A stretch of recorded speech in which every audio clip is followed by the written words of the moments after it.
తమిళనాడు రాజకీయాల్లో rock star గా గుర్తింపు పొందిన నాయకుడు అన్నామలై బీజేపీని వీడుతూనే తన సత్తా ఏంటో నిరూపిస్తున్నారు. అన్నామలై రాజీనామా ఆమోదం అనంతరం తన భవిష్యత్ రాజకీయ కార్యాచరణ ప్రకటించడంతోనే ఆయనకి తమిళనాడు ప్రజల నుంచి బీజేపీ స్థానిక నేతల నుంచి కూడా పెద్ద ఎత్తున మద్దతు లభిస్తోంది. అది ఎంతలా అంటే అన్నామలై ప్రారంభించినటువంటి విదా లీడర్స్ పోర్టల్లో 10 గంటల్లోనే 10 లక్షల మంది వాలంటీర్లుగా రిజిస్టర్ చేసుకునేంత అన్నామలై ఇప్పుడు తమిళ రాజకీయాల్లో సంచలనంగా మారిపోయారు. బీజేపీకి రాజీనామా చేసి తాజాగా తన భవిష్యత్ కార్యాచరణ ప్రకటించారు. కొత్త ఉద్యమం చేయనున్నట్లుగా వెల్లడించారు. దీంతో అన్నామలైకి మద్దతుగా పలువురు బీజేపీ నేతలు పార్టీకి రాజీనామా చేశారు. రాష్ట్ర బీజేపీ ఉపాధ్యక్షుడు కరుణాగరాజన్, రాష్ట్ర కార్యదర్శి సుమతి వెంకటేష్ కూడా బీజేపీకి రాజీనామా ప్రకటించారు. ఇది పార్టీలో అంతర్గత విభేదాలపై చర్చకి దారితీసింది.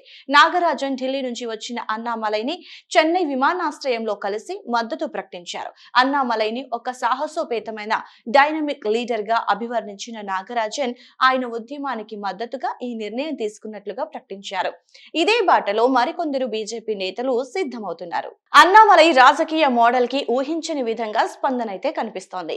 అన్నామలై ప్రారంభించిన విదా లీడర్స్ పోర్టల్లో 10 గంటల్లోనే 10 లక్షల మంది వాలంటీర్లుగా రిజిస్టర్ చేసుకున్నారు. సామాన్యులకి చేరువయ్యే విధంగా తమ రాజకీయం ఉంటుందని అన్నామలై ప్రకటన చేశారు. మాజీ రాష్ట్రపతి డాక్టర్ ఏపీజే అబ్దుల్ కలాం స్ఫూర్తిగా ముందుకు వెళ్తామని స్పష్టం చేశారు. తమిళనాడులో సాంప్రదాయ రాజకీయ నాయకులకి భిన్నంగా తన ఉద్యమం కొనసాగుతుందని వివరించారు. తమిళుల ఆత్మ గౌరవాన్ని కాపాడుతూనే జాతీయవాదాన్ని ముందుకు తీసుకెళ్లే విధంగా తన కార్యాచరణ సిద్ధం చేస్తున్నారు. అన్నామలై గురించి గనక తెలుసుకునే ప్రయత్నం చేస్తే అన్నామలై అతి చిన్న వయసులోనే ఐపీఎస్ ని వదులుకొని రాజకీయాల్లోకి వచ్చిన వ్యక్తి. 1984 జూన్ 4న తమిళనాడు కరూర్ జిల్లా తొట్టంపట్టి గ్రామంలో జన్మించారు. మెకానికల్ ఇంజనీరింగ్ డిగ్రీ తర్వాత లక్నోలోని ఇండియన్ ఇన్స్టిట్యూట్ ఆఫ్ మేనేజ్మెంట్ లో బిజినెస్ అడ్మినిస్ట్రేషన్ లో మాస్టర్స్ ని పూర్తి చేశారు. ఆ తర్వాత ఇండియన్ సివిల్ సర్వీసెస్ పరీక్షల్లో 2011 సంవత్సరంలో ఐపీఎస్ కి సెలెక్ట్ అయ్యారు. కర్ణాటక రాష్ట్రంలో చిక్కమగళూరు, ఉడిపి జిల్లాల పోలీస్ సూపరింటెండెంట్ గా, బెంగళూరులో డిప్యూటీ పోలీస్ కమిషనర్ గా వర్క్ చేశారు ఆయన. ఆ సమయంలో తన ముక్కుసూటితనంతో నాయకులని, సంఘ విద్రోహ శక్తులని హడలగొట్టే సింగంగా పేరు తెచ్చుకున్నారు. కాగా అన్నామలై అతి కొద్ది కాలమే ఐపీఎస్ అధికారిగా పనిచేసి 2019లో పదవీ విరమణ తీసుకున్నారు. ఆ తర్వాత అన్నామలై 2020 ఆగస్టు 25న బీజేపీలో చేరిపోయారు. 2021లో తమిళనాడు బీజేపీ అధ్యక్షుడు కావటం జరిగిపోయింది. ఇక అన్నామలై బీజేపీకి నాయకత్వం వహించగానే క్షేత్రస్థాయిలో తమిళనాడు బీజేపీకి ఒక సరికొత్త ఊపుని, దూకుడుని తీసుకొచ్చారు ఆయన దూకుడు శైలి, మీడియాలో ఆయనకున్నటువంటి ఆదరణ కారణంగా ఢిల్లీలోని అగ్రనాయకత్వం కూడా ఆయన మాటలకు ఎంతో ప్రాధాన్యతనిచ్చింది. 2021 అసెంబ్లీ ఎన్నికల్లో అన్నాడీఎంకే కూటమిలో పోటీ చేసిన బీజేపీ 4 నియోజకవర్గాల్లో గెలిచింది. ఆయన అనుసరించిన అతి దూకుడు రాజకీయ వ్యూహాలు రివర్స్ అయ్యాయి. సిఎస్ అన్నాదురై, జయలలితపై అన్నామలై చేసినటువంటి వివాదాస్పదమైనటువంటి వ్యాఖ్యలు తీవ్ర దుమారాన్ని రేపాయి. ఇది బీజేపీ సుదీర్ఘ మిత్రపక్షమైనటువంటి ఏఐఏడీఎంకే ను తీవ్రంగా నొప్పించింది. ఫలితంగా ఇరు పార్టీల మధ్య కూటమి బంధం తెగిపోయింది. 2024 లోక్సభ ఎన్నికల్లో అన్నాడీఎంకే లేకుండా బీజేపీ విడిగా ఎన్నికలు ఎదుర్కొంది. ఎక్కడా విజయం సాధించకపోయినా కోయంబత్తూర్ తదితర పలు చోట్ల అన్నాడీఎంకే ను వెనక్కి నెట్టి 2వ స్థానంలో నిలిచింది. లోక్సభ ఎన్నికల తర్వాత బీజేపీ, ఏఐఏడీఎంకేలు తమ కూటమిని పునరుద్ధరించుకోవాలని నిర్ణయించారు. అయితే ఏఐఏడీఎంకే అధినేత ఎడప్పాడి పళనిస్వామి బీజేపీ ముందు ఒక షరతు పెట్టారు. తమిళనాడు బీజేపీ నాయకత్వాన్ని మార్చితేనే తాము కూటమిలోకి వస్తామన్నారు. దీంతో బీజేపీ అధిష్టానం కాస్త అన్నామలై స్థానంలో నైనార్ నాగేంద్రన్ ని నూతన రాష్ట్ర అధ్యక్షుడిగా నియమించింది. అన్నామలై బీజేపీ రాష్ట్ర అధ్యక్ష పదవిని వదులుకున్న పార్టీకి అంకిత భావంతో పనిచేశారు. తాజా అసెంబ్లీ ఎన్నికల సందర్భంగా బీజేపీ ఆయనకి టికెట్ ఇవ్వలేదు. అయినప్పటికీ రాష్ట్రమంతా తిరిగి బీజేపీ అభ్యర్థుల కోసం ప్రచారం చేశారు. కాగా తాజా అసెంబ్లీ ఎన్నికల్లో అన్నాడీఎంకేతో జోడీ కట్టిన బీజేపీ 27 చోట్ల పోటీ చేయగా స్వల్ప ఓట్ల తేడాతో ఊటీలో మాత్రమే విజయాన్ని సాధించింది.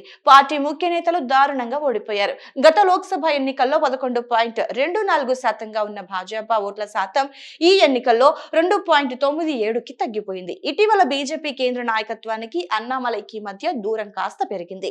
సిబిఎస్ఈ 9వ తరగతి విద్యార్థుల కోసం ప్రతిపాదించిన 3 భాషల విధానం అమలు విషయంలో ఆయన కేంద్రంతో విభేదించారు. తమిళనాడులో ఈ విధానాన్ని అమలు చేయటం వల్ల విద్యార్థులు వారి తల్లిదండ్రులపై అనవసరమైన మానసిక ఒత్తిడి పెరుగుతోందని అన్నామలై భావించారు. ఈ నిర్ణయాన్ని వెనక్కి తీసుకోవాలంటూ సోషల్ మీడియా వేదికగా అసంతృప్తిని వెళ్లగక్కారు. అన్నామలై తన దూకుడు స్వభావంతో బీజేపీకి ఫ్రంట్ ఫేస్ గా నిలిచారు. అన్నామలై మద్దతుతో తమిళనాడులో కాషాయ జెండా ఎగరేద్దాం అనుకున్న బీజేపీకి ఆయన రాజీనామాతో షాక్ ఇచ్చారు. పార్టీ అధిష్టానంతో తనకు విభేదాలు ఉన్నమాట వాస్తవమేనని, ఆ విభేదాల కారణంగానే తాను పార్టీకి రాజీనామా చేస్తున్నానని ప్రకటించారు.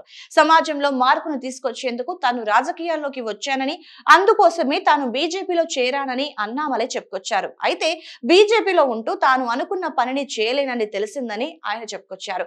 ఈ క్రమంలోనే తాను బీజేపీకి రాజీనామా చేశానన్న అన్నామలై ప్రత్యామ్నాయ రాజకీయ వేదిక ఏర్పాటు దిశగా ఆలోచన చేస్తున్నానంటూ పేర్కొన్నారు. కాగా ఇప్పుడు అన్నామలై రాజీనామా తర్వాత తమిళనాడులో బీజేపీకి ఎవరు దిక్కు అనేటువంటి చర్చ కూడా నడుస్తుంది. అసలే తమిళనాడులో బీజేపీకి బలం లేదు. 1960ల నుంచే బీజేపీ దాని పూర్వ సంస్థ అయినటువంటి జనసంఘ్ ద్వారా తమిళనాడులో ఉనికి కోసం పోరాడుతూనే ఉంది. ఇక 1998 లోక్సభ ఎన్నికల్లో బీజేపీ ఏఐఏడీఎంకేతో పొత్తు పెట్టుకున్న 3 సీట్లు గెలుచుకోగా 1999లో 4 సీట్లని గెలుచుకుంది. ఆ తర్వాత ఏఐఏడీఎంకేతో పొత్తు విచ్ఛిన్నమైంది. ఇక 2004 నుంచి ఒక్క సీటు కూడా గెలవలేకపోయింది. 2014 నాటి మోదీ ప్రభంజనం కూడా తమిళనాడులో ఓట్ల శాతాన్ని కూడా పెంచలేకపోయింది. మరోవైపు 2016 అసెంబ్లీ ఎన్నికల్లో 234 స్థానాల్లో పోటీ చేసి ఒక్క సీటు కూడా గెలవలేకపోయింది. 2021లో 4 సీట్లు గెలుచుకొని స్వల్ప మెరుగుదల కనిపించినప్పటికీ దాని ఓట్ల శాతం కేవలం 2.84%గానే మిగిలిపోయింది. అసలు నార్త్ ఇండియాలో ఎంతో బలంగా ఉన్నటువంటి బీజేపీ సౌత్ ఇండియాలో మరీ ముఖ్యంగా తమిళనాడులో తన ఉనికిని ఎందుకు నిలుపుకోలేకపోతుందో చూద్దాం. సౌత్ లో వెనుకబడిన కులాలు, దళితులు, మైనారిటీల కోసం రిజర్వేషన్లు, సామాజిక హక్కుల ఉద్యమాలు చాలా బలంగా జరిగాయి. ఈ ఉద్యమాల ముందు బీజేపీ హిందుత్వ ఎజెండా బలహీనమే. దక్షిణాదిలో మరీ ముఖ్యంగా తమిళనాడులో హిందీ పట్ల తీవ్ర వ్యతిరేకత ఉంటుంది. బీజేపీ హిందీ రాజకీయాలను ఇక్కడ ఒక రకమైన ఉత్తర భారత ఆధిపత్యంగా చూస్తారు. తమిళనాడులో డిఎంకే, ఏఐడిఎంకే, కేరళలో వామపక్షాలు, కాంగ్రెస్, ఆంధ్రాలో టీడీపీ, వైఎస్ఆర్ కాంగ్రెస్ వంటి పార్టీల బలం ముందు బీజేపీ నిలవలేకపోయింది. మరోవైపు నార్త్ ఇండియాలో బీజేపీకి నరేంద్ర మోదీ, యోగి ఆదిత్యనాథ్, శివరాజ్ సింగ్ చౌహాన్, హిమంత బిశ్వా శర్మ వంటి ప్రముఖ నాయకులు ఫ్రంట్ ఫేస్ గా ఉన్నారు. కానీ సౌత్ ఇండియాలో కర్ణాటక మినహా రాష్ట్ర వ్యాప్తంగా గుర్తింపు పొంది కుల, సామాజిక సరిహద్దులను దాటి ఆమోదం పొందే నాయకులు పార్టీకి లేరు. ఇంకోవైపు నార్త్ తో పోలిస్తే సౌత్ లో బూత్ స్థాయిలో కార్యకర్తల నెట్వర్క్ ని నిర్మించడంలో బీజేపీ వెనకబడి ఉంది. కాగా అన్నామలై తర్వాత బీజేపీకి తమిళనాడులో దిక్కెవరు అనేటువంటి ప్రశ్నలు తలెత్తుతున్నాయి. అన్నామలై లాగా పోరాటాలు చేసి యూత్ కి కనెక్ట్ అయ్యే వ్యక్తి బీజేపీకి దొరకటం ఇప్పట్లో సాధ్యమయ్యే పని కాదు.